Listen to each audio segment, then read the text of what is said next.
Before hundreds of agents, my father, the director of the FBI, ripped the badge from my chest. His voice was a hiss, meant only for me. "I wish you had never been my daughter." Then he turned, roaring to the crowd, "This woman is a disgrace, a traitor to national security." My name is Raissa Boone, a 33-year-old senior agent in the FBI's elite Janus initiative. I once believed loyalty was the ultimate shield, a virtue instilled in me by my own father, Director Theron Vance. Standing before him and hundreds of peers that day, I expected a commendation for a successful mission, not a lesson in how the people who build you know exactly how to tear you down. As he approached the podium, I held my breath, waiting for a single nod of approval I'd craved my entire life. Instead, his voice boomed, cold and terrifyingly unfamiliar. Betrayal comes not from our enemies, but from within. His eyes locked onto mine as he delivered the gut punch. "This woman," he roared to the silent, stunned crowd, "is a traitor to national security." I felt the blood drain from my face, my entire world shattering in that single brutal moment. Have you ever been publicly destroyed by the one person sworn to protect you? If you understand the sting of that kind of betrayal, leave a comment below just to let me know you're here. They thought this was the end of my story. It wasn't. It was the beginning of a war they never saw coming. Follow to witness how I fight back. The silence that followed his accusation was a physical thing. It pressed in on me, sucking the air from the David Attenborough auditorium. The familiar, institutional scent of stale coffee and polished wood suddenly felt suffocating. Just moments before, I had stood at that same podium, my perfectly tailored pantsuit feeling like armor, as I delivered a flawless report on a successful counter-espionage campaign. I had felt the weight of hundreds of eyes on me then, a mixture of respect and professional curiosity. Now that collective gaze had curdled into something else entirely. My father, Director Theron Vance, stood there, his face a mask of cold fury I had never seen directed at me. The air, once buzzing with post-briefing murmurs, grew thick and heavy. I could feel the shift ripple through the room as hundreds of my colleagues, my peers, turned their heads from him to me. Tense curiosity morphed into horrified disbelief. I watched faces I'd known for years, agents I'd shared stakeouts with in freezing cars, analysts I'd debated with over late-night takeout, become stony, unreadable masks. The blood rushed from my head, leaving a hollow, ringing sound in my ears, but I didn't flinch. I stood straight, my shoulders back, my chin up. It was a reflex, a posture of discipline he himself had drilled into me since I was a child. Don't show weakness. Never let them see you break. Then he moved. He descended the steps from the stage, his heavy, polished dress shoes making no sound on the thick carpet. Yet each step landed like a hammer blow in the dead quiet. He walked directly toward me, a predator closing in. The sea of dark suits parted for him, a silent, unwilling honor guard to my execution. He stopped just inches from me, so close I could see the tiny, broken capillaries in his ice-blue eyes. The space between us felt like a chasm, a canyon carved out in the space of 30 seconds. He didn't raise his hand to strike me. He did something far worse. His hand shot out, fast and vicious, and his fingers clamped around the FBI shield pinned to the lapel of my jacket. There was a sharp, sickening sound, the sound of sturdy fabric being violently torn, that echoed in the tomb-like silence. He ripped my identity from my chest. Then he leaned in, his face a contorted mask of rage, and he delivered the final fatal blow. His voice was a low, venomous hiss, a curse meant only for me. I wish you had never been my daughter." It wasn't the voice of a director. It was the voice of a father disowning his child, erasing her from existence. The words struck me with the force of a physical impact. And in that instant, my carefully constructed world, my entire sense of self, shattered into a million pieces of glittering dust. Before I could even process the raw, primal pain of it, he straightened up, turned his back on me, and roared to the crowd, his voice once again the booming instrument of command. "This woman is a disgrace, a traitor to national security." The spell was broken. Two security agents, men I'd known since Quantico, moved toward me. Their familiar faces were now alien, their eyes filled with a guarded wariness that hurt more than any accusation. I didn't resist. I couldn't. I was a statue of silent collapse, my feet rooted to the floor. As their hands were about to touch my arms, a voice cut through the tension, sharp and full of authority. "Stop!" Deputy Director Evelyn Reed emerged from the front row, moving with a politician's smooth, calculated grace. She fixed Director Vance with a hard stare, then swept her gaze over the stunned audience. "This will be handled by the book," she announced, her tone leaving no room for argument. "Not by a public trial."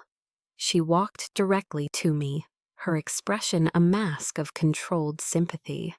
With a gesture that seemed both protective and proprietary, she slipped her own expensive wool coat over my shoulders, covering the torn fabric on my suit. She leaned in close, her voice a low, reassuring whisper against my ear. "Come with me," she murmured. "I'll protect you." For me, in that maelstrom of betrayal and shock, her words were a lifeline. I clung to them, allowing her to steer me away from the prying eyes, away from the man who had just destroyed me.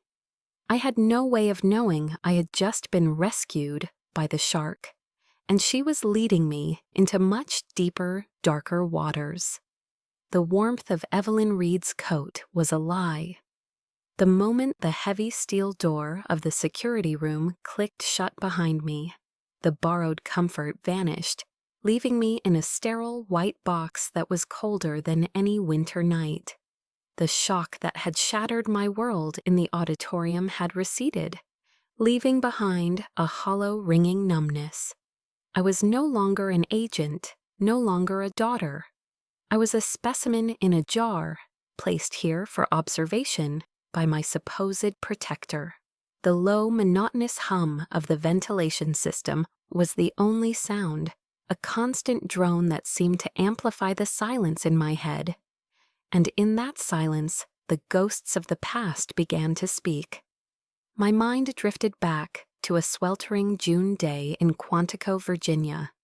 The air on the graduation field was thick with the smell of cut grass and the joyful shouts of families. I stood at the top of my class, the salutatorian, my uniform crisp, my posture perfect. But as I scanned the sea of proud, smiling faces, one was conspicuously absent. My father wasn't there. He was a world away, his voice tinny and rushed over a satellite phone from some forgotten outpost in the Middle East. "Good work, Boone," he'd said, the connection crackling.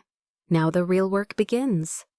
There was no "Congratulations, honey," no "I'm proud of you, sweetheart," just Boone. The same last name he gave to every agent under his command. I was an asset, a high-performing subordinate who had met expectations.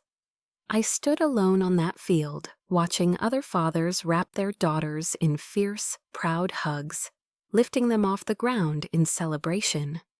I watched them and felt nothing, a profound, aching emptiness. I had become invisible in the one place I was supposed to be seen. That specific pain, the quiet agony of being overlooked at the peak of my achievement, became the first brick in the fortress I built around my heart. It was a necessary defense, a wall to keep the cold out, or so I told myself. But walls, I would learn, also keep everything else out too. The hum of the air conditioner in the security room seemed to shift, and another memory surfaced, this one from a bitter winter evening in Washington, D.C. I was in a small, dark-paneled bar off Pennsylvania Avenue, the kind of place where secrets were currency and no one asked your name. I had just been officially inducted into the Janus Initiative, an honor that felt as much like a curse as a blessing.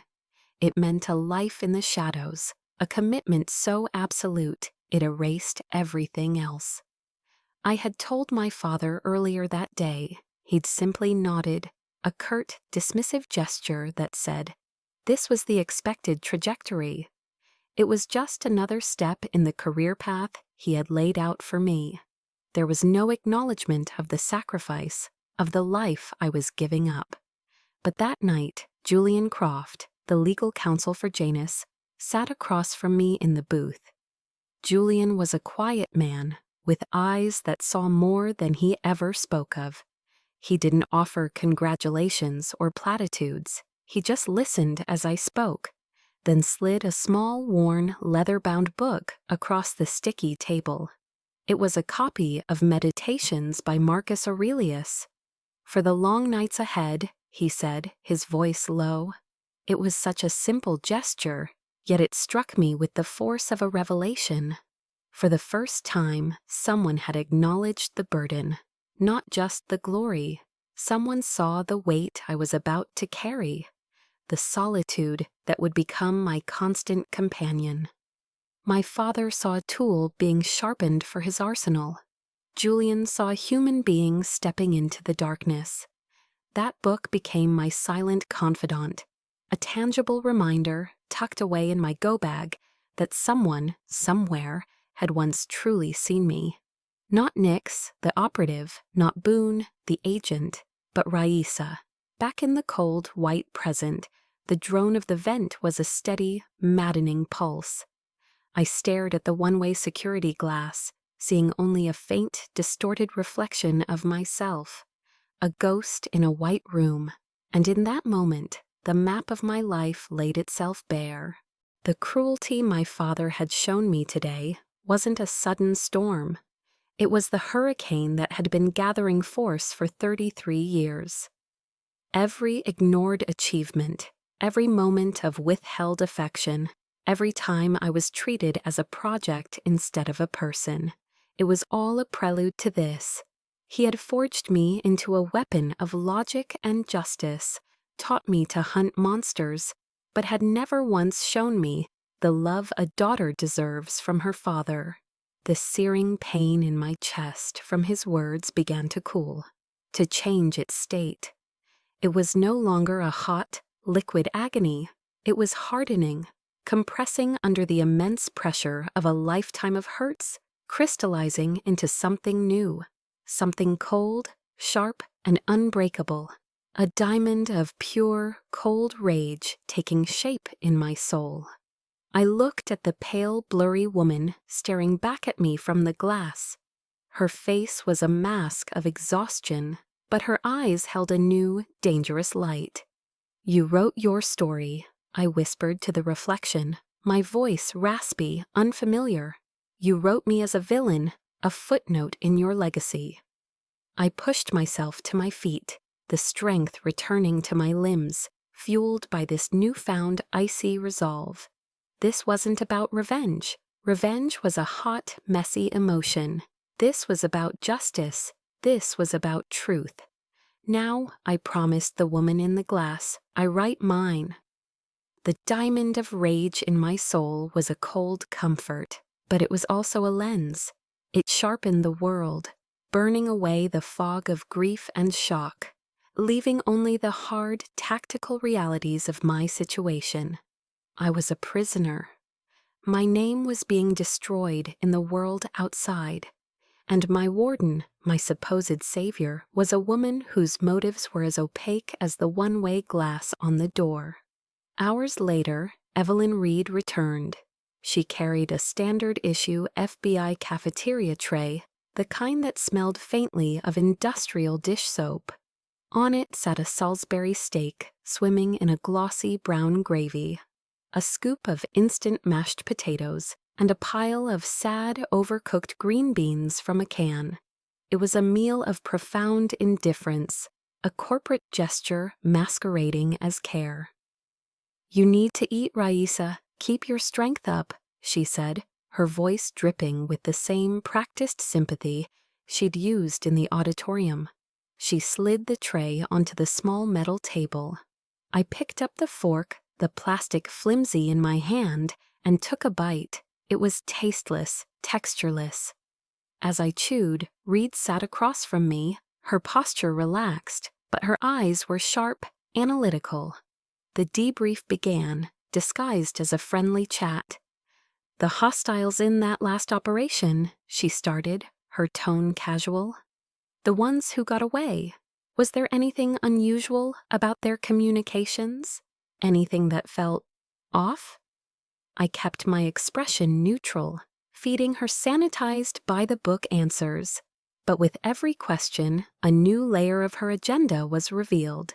She wasn't asking about my well-being. She was mining me for intelligence. Her questions were too precise, too surgically aimed at the weak points of my last mission. She knew exactly what to ask, what gaps to probe. A red flag, bright and crimson, went up in my mind. This wasn't comfort. This was an interrogation.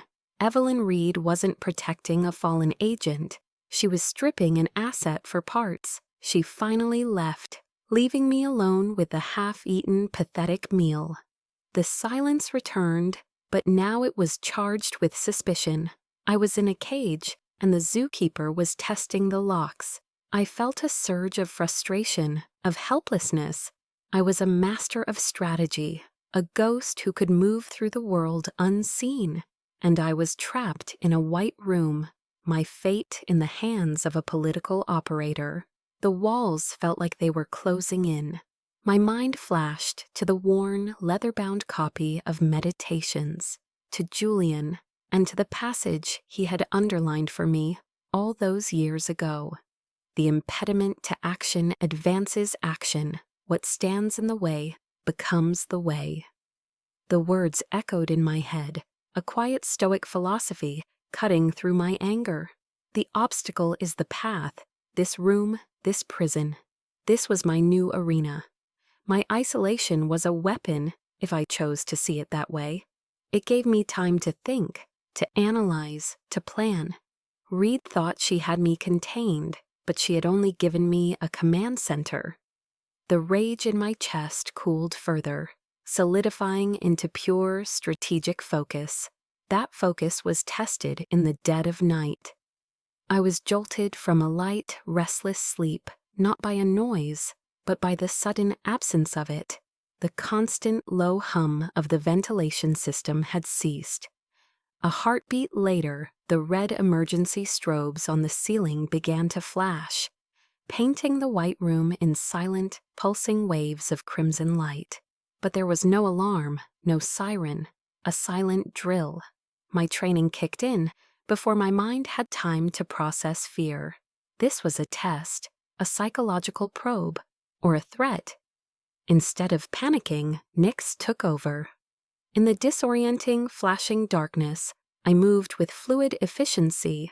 I rolled the thin blanket from the cot and jammed it into the crack under the door to block any potential gas. I soaked a small hand towel in the water from the toilet, preparing a crude filter. My eyes scanned the room, locating the 2 pinhole cameras I had already identified, making sure my movements were deliberate, controlled. I was a creature of the shadows, and for those few minutes, the darkness was my ally. Then, as suddenly as it had stopped, the ventilation kicked back on with a low rumble, and the strobes went dark. The room was plunged back into a flat, sterile white. The test was over. The next morning, Reed visited, her face a mask of deep concern. "I heard there was an incident last night," she said, her eyes searching mine for any sign of fear or weakness. "Are you all right?" I looked directly at her, my own face a placid mask. "Perfectly fine, Director," I said, my voice even. "Just a system glitch, I assume." Her eyes held mine for a second too long. In that moment, I knew with absolute certainty she was behind it. She was testing my limits, gauging my response, trying to see if I would break. I now understood the board completely. I was a pawn in a game I didn't yet understand, trapped in a cage built by the woman pretending to be my savior. And pawns, if they stay pawns, are always sacrificed. I couldn't fight this war alone. I needed an ally. Someone who knew the Bureau's labyrinthine systems, who understood the shadow world of Janus. Someone I could trust without question. There was only one name. I waited for her to finish her performance of concern. Then I looked her straight in the eye, my voice no longer that of a victim, but of an agent stating her terms. "I need to see Julian Croft," I said. It wasn't a request, it was a condition. He was the former legal counsel for Janus. He's the only one who can help me prove my innocence. A flicker of surprise crossed Reed's face, quickly suppressed. She hadn't expected a demand. She had expected a broken woman.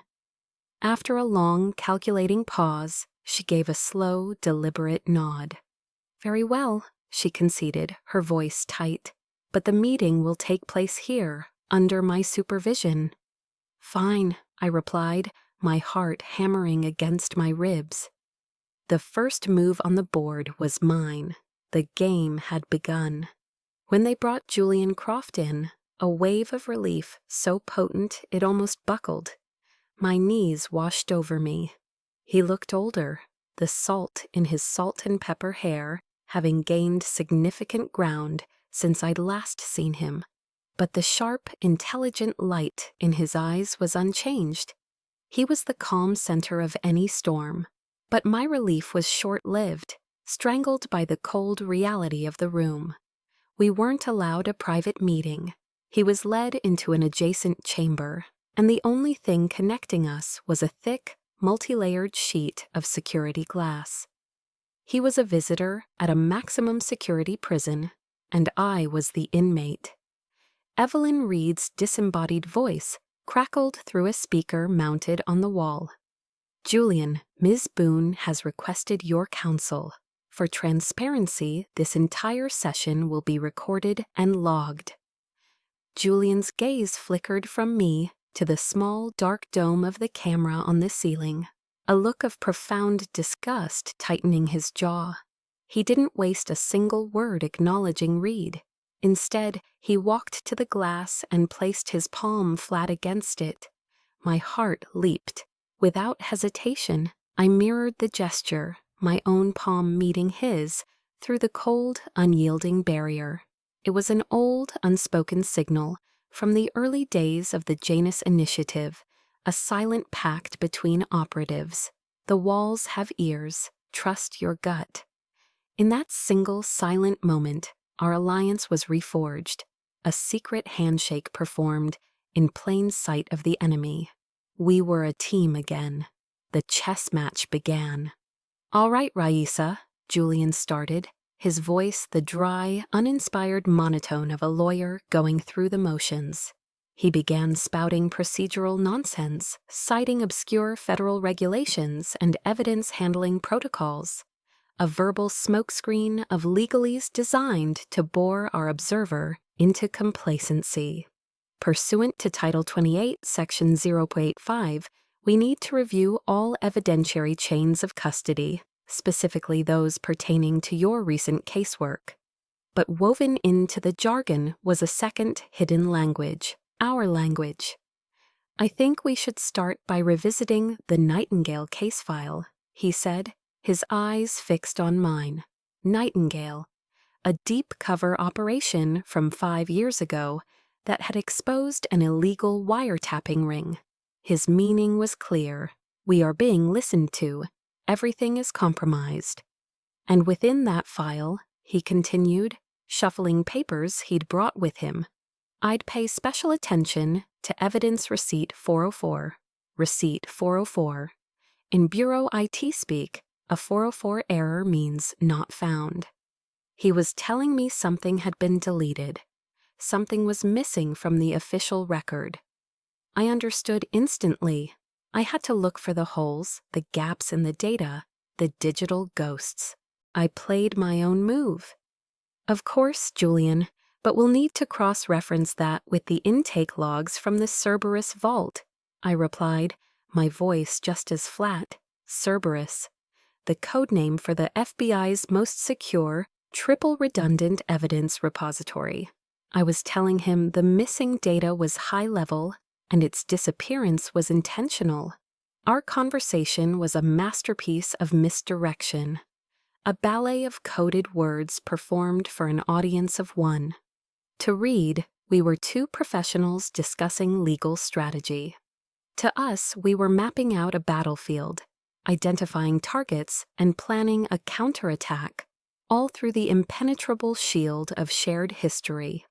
Based on Julian's counsel, I said, turning my head to address the camera as if I were speaking to Reed, I need to see the full access logs for the Cerberus vault for the last 48 hours.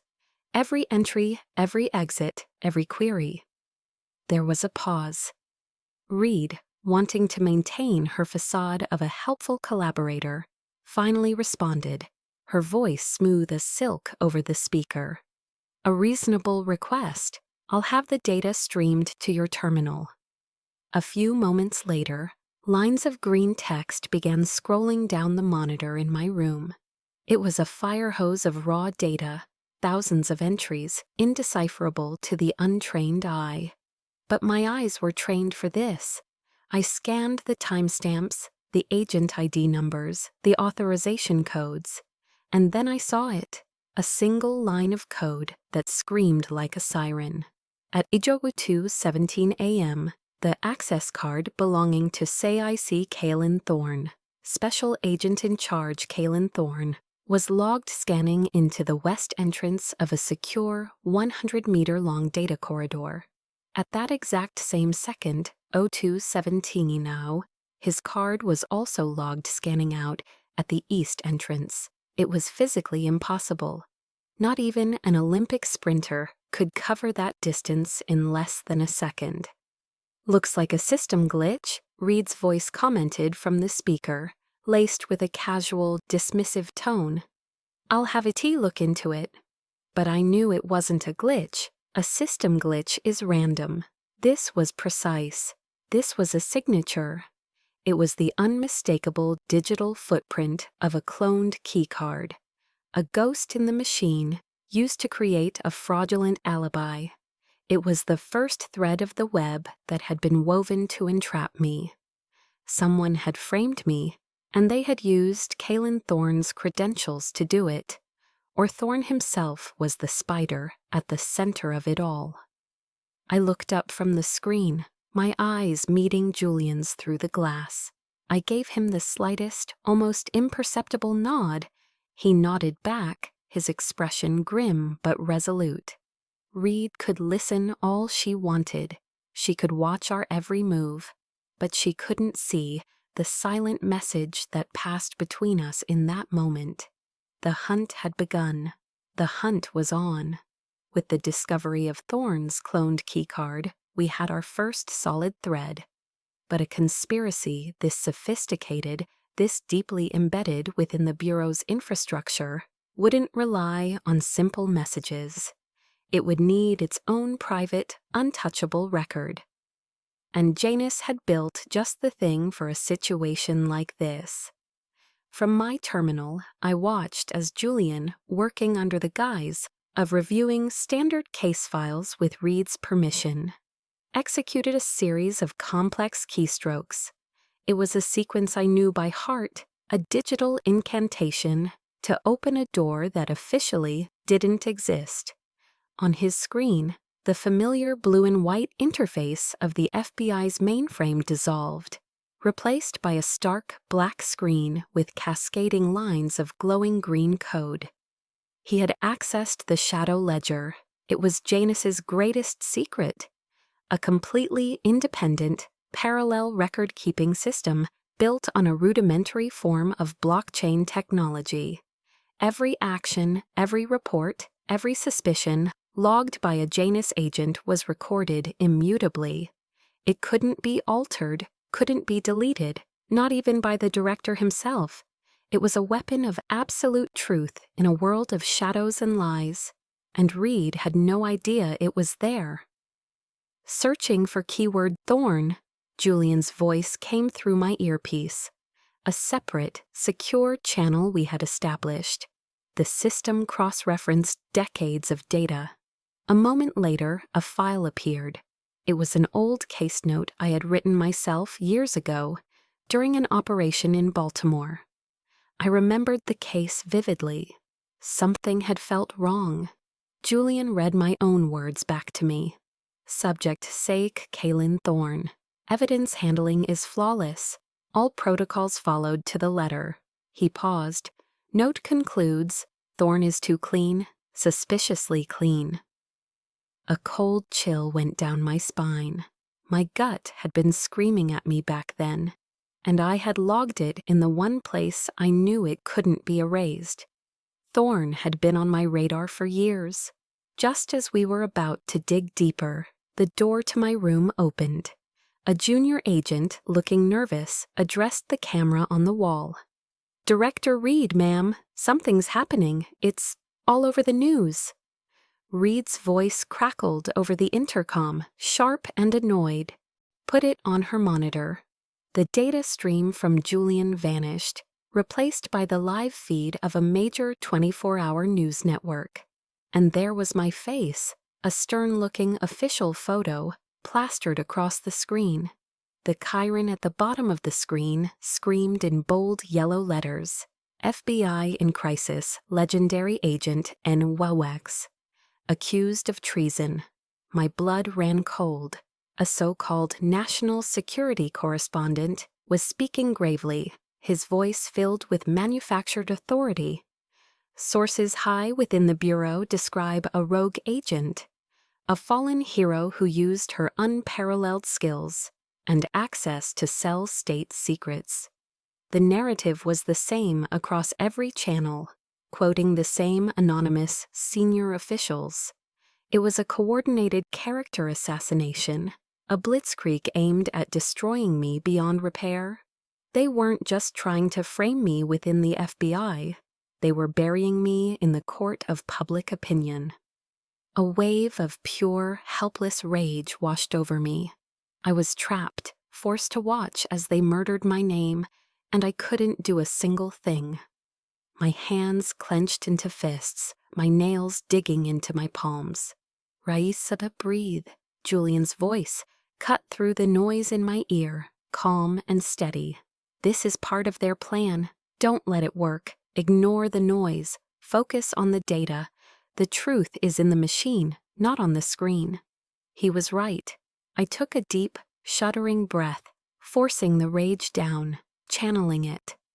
I turned away from the television and focused back on the terminal as Julian brought the data back up.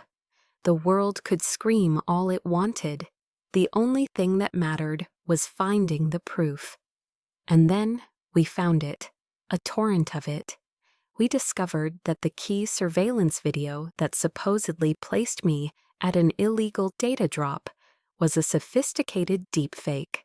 Its encryption signature didn't match the standard algorithm used by the Bureau's cameras. It was a forgery. Next, we found logs showing my credentials, accessing a classified server while it was under a physical evidence seal. Cross-referencing maintenance photos, we saw the seal had microscopic scoring around the edges. It had been carefully removed with a precision laser and then reapplied. The pieces were falling into place, painting a picture of an incredibly sophisticated frame job. But the final piece of the puzzle was the one that broke me. Julian uncovered a high-priority system override request, authorizing the emergency deletion of security logs from the night of the alleged breach. It was the digital smoking gun. The request had been submitted by Kaylin Thorne, and it had been approved, fast-tracked, and pushed through with the digital signature of the one man with the authority to do it, Director Theron Vance, my father. The name glowed on the screen, a final damning piece of evidence. I stared at it, the air leaving my lungs in a silent rush. The document had been buried in a thick stack of routine daily briefings, a classic bureaucratic sleight of hand. He wouldn't have even known what he was signing. "My father," I whispered, the words catching in my throat, the cold diamond of rage in my chest cracking under a fresh wave of pain. He signed it without reading. The revelation that my father's signature had sealed my fate was a new kind of agony. It wasn't the sharp, clean cut of betrayal I'd felt in the auditorium. It was a dull, crushing weight. He hadn't done it out of malice, but out of negligence, and somehow that felt worse. He hadn't even seen me enough to know he was destroying me. As Julian and I sat in stunned silence, the enemy made their next, most vicious move. The news feed on my monitor, which had been cycling through the same talking heads, suddenly cut to a breaking news banner. The screen filled with grainy, chaotic footage from what looked like a handheld camera. The location stamp read, Arlington, Virginia. My breath caught in my throat. I recognized the building. It was a low-profile FBI safe house, a place for debriefings and witness protection. The camera zoomed in on a figure moving in the shadows near a side entrance. A woman with my build, my hair, my movements, a perfect digital doppelganger. She knelt, placing a small, dark object against the foundation of the building. My face, flawlessly rendered by a deepfake algorithm, glanced up at the camera for a split second. Then she melted back into the night. Seconds later, the screen flashed white. A violent explosion ripped through the side of the building, sending a plume of fire and debris into the night sky. The news anchor's voice returned, grave and somber. This shocking footage appears to show the moments before the fatal explosion at an FBI facility in Arlington, an attack which sources now confirm has claimed the lives of 3 young agents. The screen split, showing my official FBI photo next to the smiling, hopeful faces of the 3 agents who had been killed. I knew them. I had mentored one of them. Bile rose in my throat. This was a new level of depravity. They hadn't just framed me for treason. They had branded me a murderer, a killer of my own colleagues. A guttural sound of pure rage escaped my lips. I slammed my fist against the unyielding security glass, a crack of sound in the sterile room. It was a rare, raw loss of control. The cold diamond of anger in my chest exploded into a supernova of revulsion and fury. The final pieces of the trap began to snap shut. On the secure line, I could hear Reed's end of a frantic phone call. It was my father's voice, ragged with a mixture of fury and anguish, roaring with such force that I could hear it clearly. "You can't protect a monster anymore, Evelyn. She's killed our own. I want her transferred to the internal disciplinary board. Now." Reed, ever the performer, played her part. "Theron, calm down," she said, her voice a placating balm. "We need concrete evidence, not a trial by television. Let me handle this." But I knew it was over. His demand was a death sentence. The disciplinary board was a black hole. Once they had me, I would disappear into the Bureau's deepest, darkest dungeons, and the truth would die with me. The walls were no longer closing in. They were crushing me. In that moment of absolute despair, a memory surfaced. A voice from the past, my father's, ironically. We were on a training course years ago, and he was teaching me tactical strategy. "When you're cornered, Boone," he had said, his voice sharp and clear, "don't fortify. You demolish the wall behind you and create a new exit." His own words were my salvation. I couldn't defend. I had to attack. I had to create my own exit. Have you ever been pushed so far into a corner that the only way out was to break all the rules? Tell me in the comments if you know that feeling. I stood up and walked directly to the camera, my reflection a pale, determined ghost in the lens. I spoke, not to the camera, but directly to the woman on the other side. "Read," I said, my voice devoid of any emotion but a chilling, steely calm. "You and I both know I didn't do this, but I can't prove it from inside this cage." I took a deep breath, letting the air fill my lungs, fueling the fire that had replaced my fear. I need to disappear, on my own terms. The people who made that video, the people who murdered those agents, they used real infrastructure. A server farm, a rendering room, a point of origin. I will find it. I pressed my palm flat against the cold glass, just as I had with Julian, but this was no alliance. This was an ultimatum. "Give me 12 hours, I said, my voice dropping to a low, dangerous promise. "That's all I need. If you don't, if you hand me over, our common enemy wins. Your rival, Thorn, will consolidate his power, and you will have lost your only weapon against him. But if you give me a window, I will burn their entire network to the ground." I stared into the lens, letting her see the truth of my conviction. In my eyes, she would no longer see a victim. She would see Nix, the operative she'd only ever heard stories about, fully awake and ready for war. "And I swear to you, Evelyn," I finished, "I will not die in silence." My ultimatum hung in the air, a gamble played in a room with no windows. For a long, agonizing moment, the only sound was the low hum of the server fans. I watched the unblinking red light of the camera, trying to read the mind of the woman on the other side. Evelyn Reed was a master chess player. Would she sacrifice her pawn to protect the board, or would she unleash it to take out a rival piece? The speaker on the wall remained silent, but then a soft chime sounded from the terminal on my desk. A new message, delivered through the secure channel Julian and I had used, appeared on the screen. It was from an anonymous source. It wasn't a message, it was a blueprint. Northwest corner ventilation shaft. Maintenance access panel. Routine system check scheduled in 10 minutes. You have a 5-minute window. It was followed by a single line of text. Make it count. Reed had made her move. She hadn't helped me out of compassion. She was a pragmatist. Thorn had become a liability. A rabid dog on a chain that was getting too long. She was unleashing me, her own personal attack dog, to put him down. She was using me as the ultimate weapon, and she was giving me the key to my own cage. I didn't waste a second.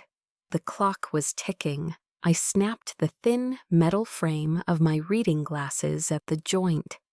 The arm became a crude but effective screwdriver. The screws on the ventilation grill were standard issue, and they gave way with a soft groan. I slid the grill open. The air that wafted out was cool and smelled of dust and ozone. Slipping into the duct was a tight squeeze. It was a world away from the polished, climate-controlled offices of the J. Edgar Hoover building.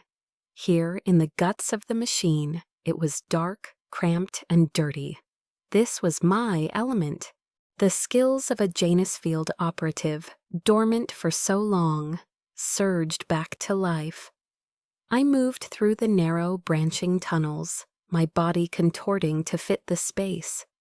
My mind was a map of the building's schematics, my internal clock counting down the seconds. I calculated the patrol routes of the security teams in the corridors below, their footsteps echoing faintly through the metal. I held my breath, slowing my heart rate, making my thermal signature almost invisible as I crawled over the heat sensors I knew were placed at key junctions. I was a ghost in the machine, a phantom moving through the arteries of the very system that had created and then disowned me.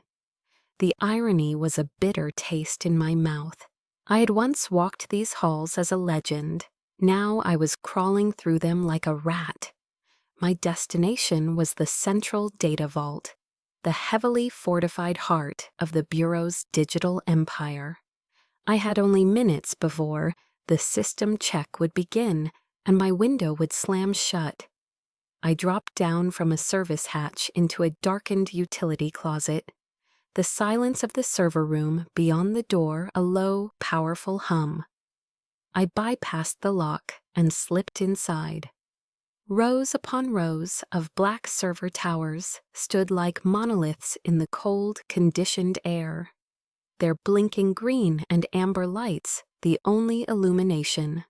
This was the dark heart of the conspiracy. I jacked directly into a terminal, my fingers flying across the keyboard, executing a series of backdoor commands. Julian and I had designed years ago for emergencies like this. I wasn't searching for my own name. That was a fool's errand. They would have buried any evidence against me under layers of digital concrete. I was hunting the hunter. I searched for one name, Kaylin Thorne. The system fought back, but I was relentless. I bypassed firewalls, broke through encryption, and finally I hit the motherlode. A project file, encrypted at the highest level, a digital fortress sealed with every security measure the Bureau possessed. Its name sent a shiver down my spine. Project Manticore. I cracked it open. The files within were a testament to Thorne's treachery. He was the head of a shadow network within the FBI, a cancer that had been growing for years, with ties to a domestic extremist group that Janus had been trying to dismantle. He was the one who had orchestrated everything, but as I scrolled through the logistical authorizations, the equipment transfers, the budget approvals for the deep fake rendering servers, I saw the true horrifying depth of the betrayal. Every single request, every piece of the puzzle that had been used to build my coffin had been signed off on, approved, and expedited by one person. The digital signature was clean, undeniable, and it belonged to Director Theron Vance. It all became sickeningly clear. My father, in his arrogant pride, in his fear of looking weak or incompetent, had been played. Thorne had buried these requests in routine daily intelligence briefings, 100-page documents that no one, not even the director, ever read completely. My father had been so blinded by his own authority that he had unwittingly armed the man who was framing his own daughter.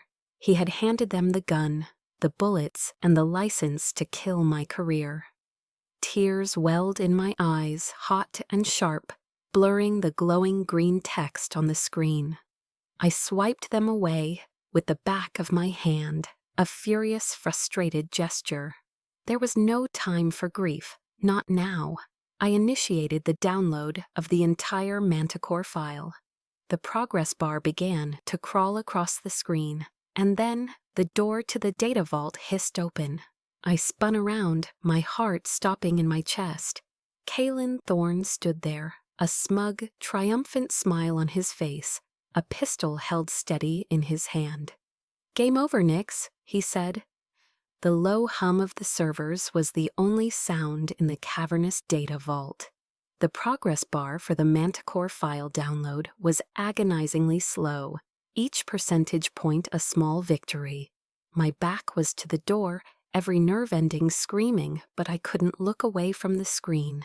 98%, then 99%. Download complete. The instant the file was secure, the heavy door behind me hissed open. I spun around, my body tensing into a combat stance. Kalen Thorne stood framed in the doorway, a smug, triumphant smile plastered on his face. He held a pistol, not aimed at me, but held loosely at his side, a casual display of absolute confidence. He thought he had won. "Game over, Nix," he said, his voice dripping with condescending satisfaction.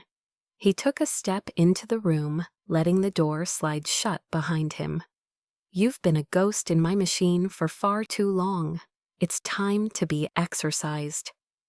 He was so sure of himself, so certain he had me cornered. He had no idea he'd just walked into the real trap. "You made one mistake, Thorne," I said, my voice steady, calm. I didn't move from the terminal. He laughed, a short, ugly sound. "Oh, really? And what's that? Trusting that your own father would throw you to the wolves?" He didn't even hesitate. "No," I said, allowing a small, cold smile of my own. "Your mistake was thinking you were the hunter." I paused, letting the words hang in the cold air. "You were never the hunter, you were just the bait." His smile faltered, a flicker of confusion in his eyes. "Bait? For who? Your pathetic father? He can't even save himself." "Not for him," I replied, my voice dropping. "For everyone." And right on cue, it happened. A small, almost imperceptible click echoed through the server room. It was the sound of the internal address system being activated. From my earpiece, I heard Julian's voice, calm and clear. "We're live." When my connection to Julian had been severed upon entering the vault, it had triggered our contingency plan. He had spent the last 10 minutes not trying to reconnect, but rerouting the audio and video feeds from the data vault's own high-level security system. He wasn't just watching, he was broadcasting.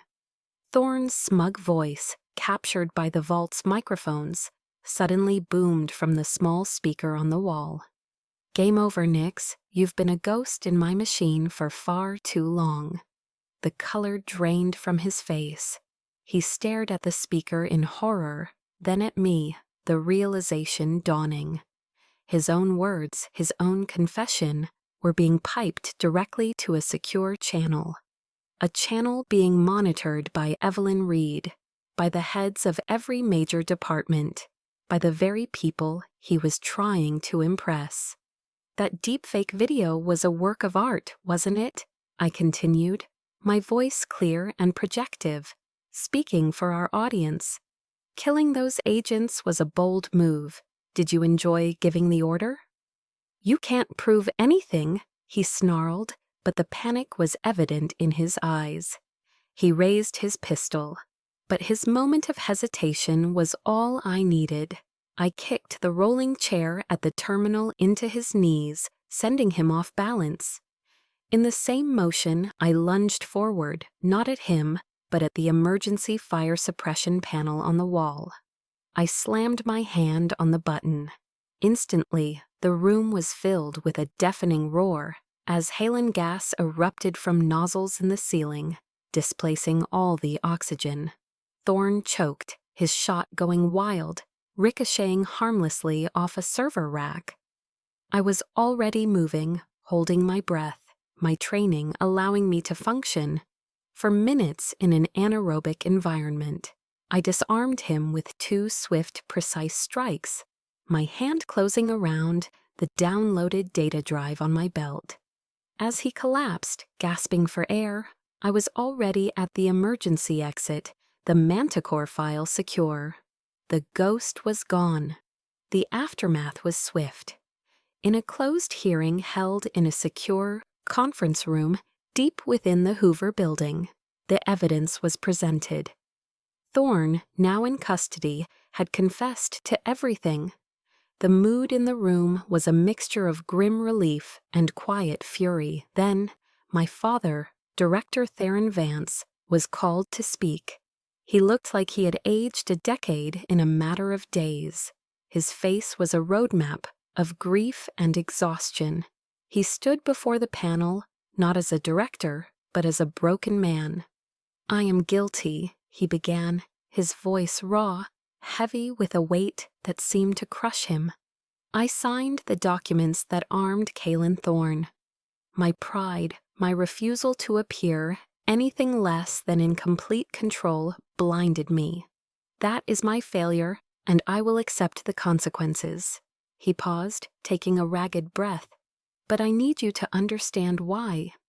He looked around the room, his gaze finally settling on me, where I sat in the back. "I knew about Thorne's network," he confessed, his voice cracking. "I knew it was a cancer in this bureau, but it was too deep, too protected. Any direct move I made would have been buried in procedure and politics. I knew the only weapon that could cut it out, the only person with the skills and the instinct to hunt in those specific shadows, was Nyx." The room was utterly silent. "I had to destroy my daughter," he said, tears now openly streaming down his face, his voice breaking completely. "I had to destroy her to save her. I had to turn her into a ghost so she could move freely in the darkness where I could not.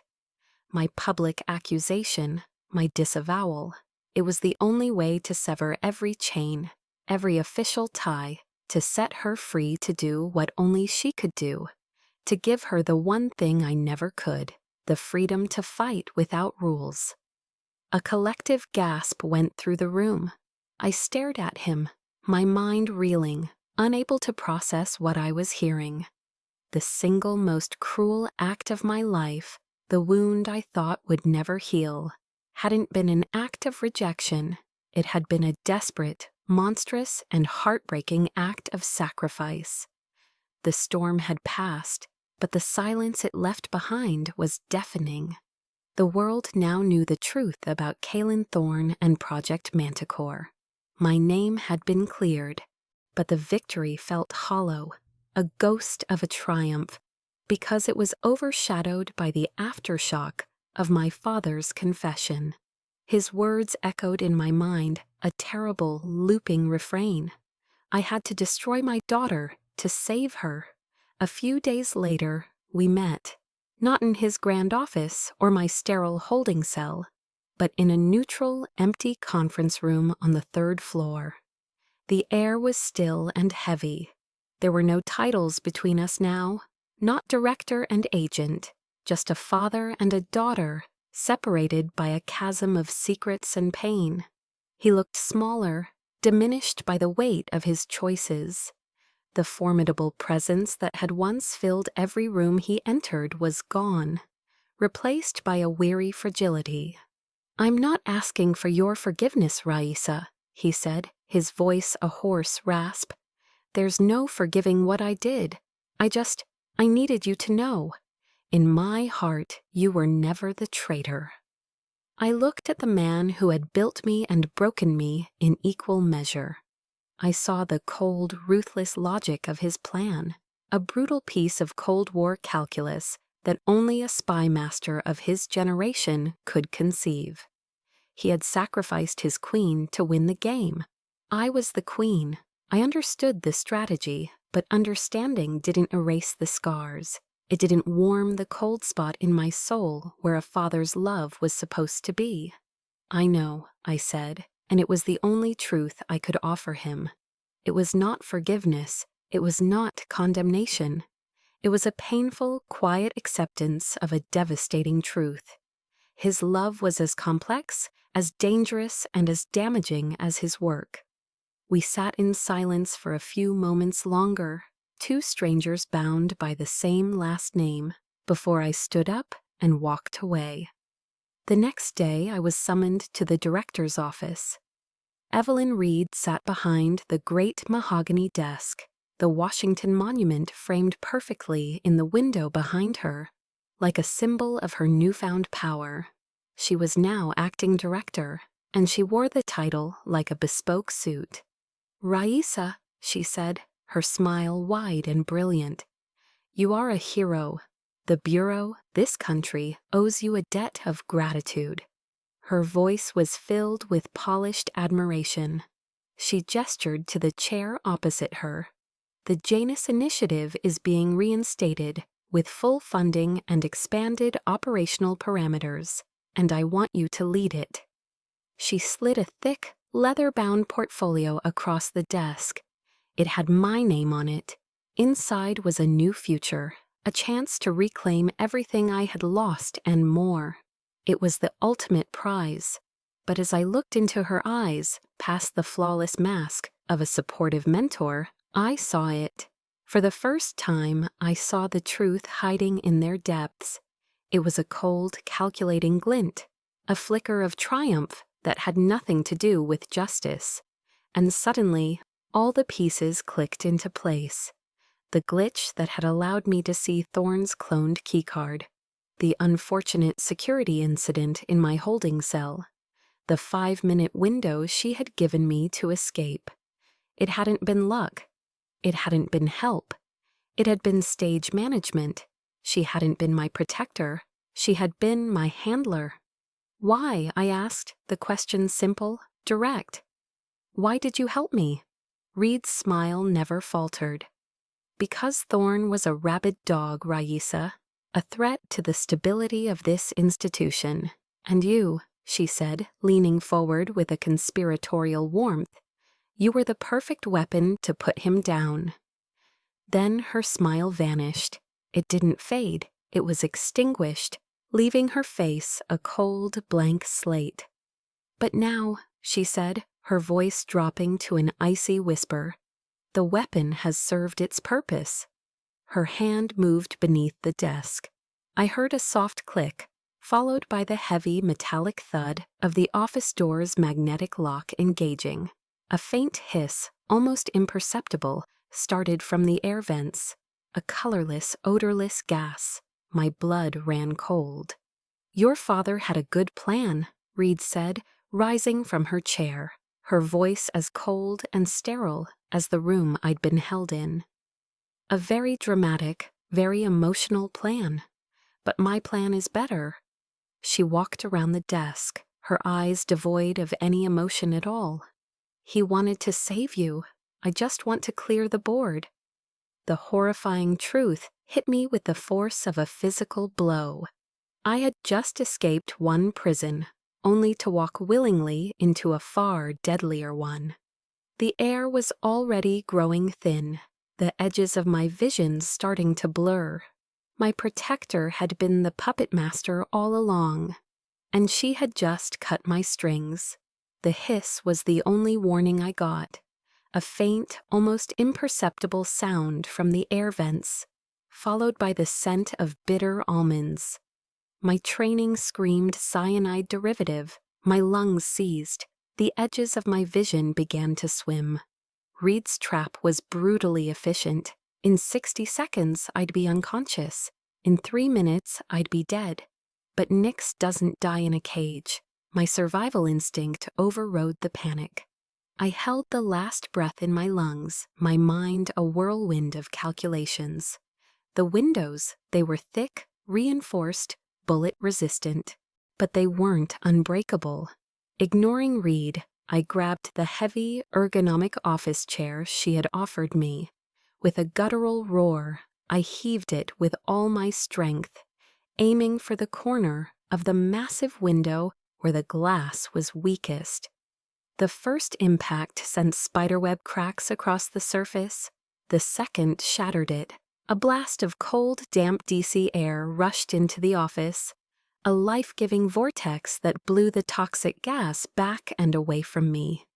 I gasped, sucking in the precious, clean oxygen. Reed, momentarily stunned, recovered quickly. She pulled a compact pistol from a holster concealed in the small of her back.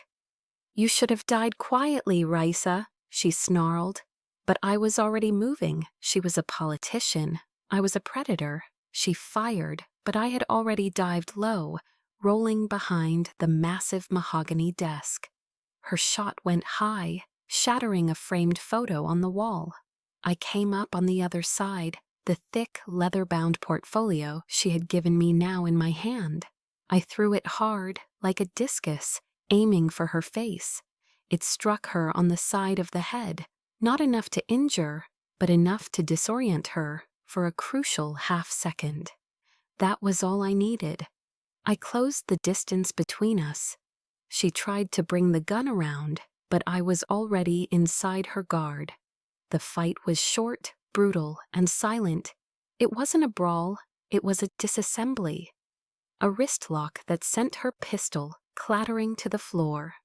A precise strike to the brachial plexus in her shoulder, making her arm go numb. Another to the side of her knee, buckling her leg. She collapsed to the floor, gasping, her face a mask of disbelief. She had played a game of chess, only to find out her opponent preferred a knife fight. As I stood over her, breathing heavily, the locked office door burst open. Julian rushed in, followed by a tactical team in full gear, their weapons raised. Julian's eyes met mine, wide with relief. Behind them, I saw my father.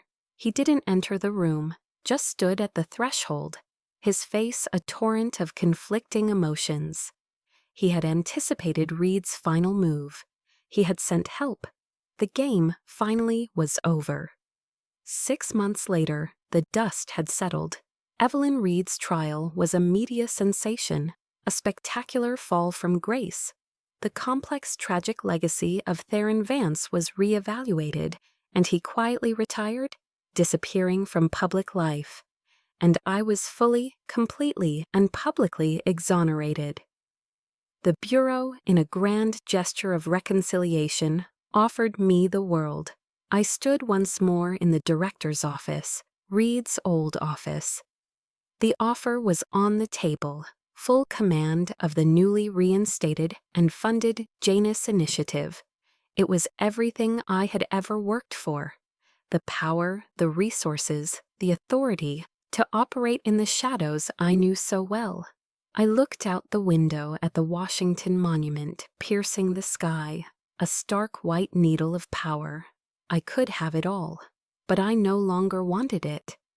I had spent a lifetime in the shadows, playing games where the currency was secrets and the price was pieces of your soul. I was done. I can't, I said to Julian, who stood beside me. My mission is in the light now. He simply nodded, a sad, knowing smile on his face. He understood. I was tired of breaking things. I wanted to build something. My new office wasn't in the cold, imposing fortress of the Hoover Building. It was in a charming, slightly crooked, old brick building in Georgetown, with real windows that opened and floors that creaked. I used my back pay and a quiet investment from Julian to establish a nonprofit foundation, the Legacy of Ashes Fund. Our mission was simple. We provided pro bono legal counsel and psychological support to federal agents and intelligence officers who had been wronged by the very systems they had sworn to protect. We were a safe house for the betrayed, a voice for the silenced. My legacy would not be the secret operations I had run or the enemies I had neutralized. It would be the lives I helped put back together. I was no longer Nix, the ghost of the FBI. I was Raisa Boone, a survivor who had walked out of the fire, not for revenge, but to build a sanctuary from the embers. Sometimes, in the quiet of the evening, I think of that famous speech by Theodore Roosevelt, the one Julian had me read so long ago. The credit belongs not to the critic, but to the man who is actually in the arena, whose face is marred by dust and sweat and blood. I had been in the arena. My face had been marred. I had fought, I had bled, and I had been broken. But I had endured. I looked at the wall in my new office, covered not with mission targets, but with the photos of the people we were helping. A young analyst from the NSA, a seasoned DEA agent, a rookie from the Secret Service. Their faces, once filled with despair, now held a glimmer of hope. And for the first time in a life defined by conflict and shadows, I felt a profound, unshakable sense of peace.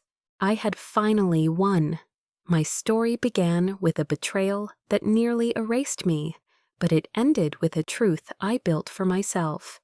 You are the only one who can define your own legacy.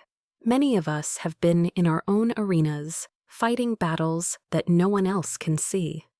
The greatest victory isn't just surviving the fight, but choosing how you live after it's over. If this story resonated with the fighter in you, share it with someone who needs to hear that it's possible to rebuild from the ashes. For more stories about overcoming the impossible and finding your own light, subscribe and become part of our community. You are not alone.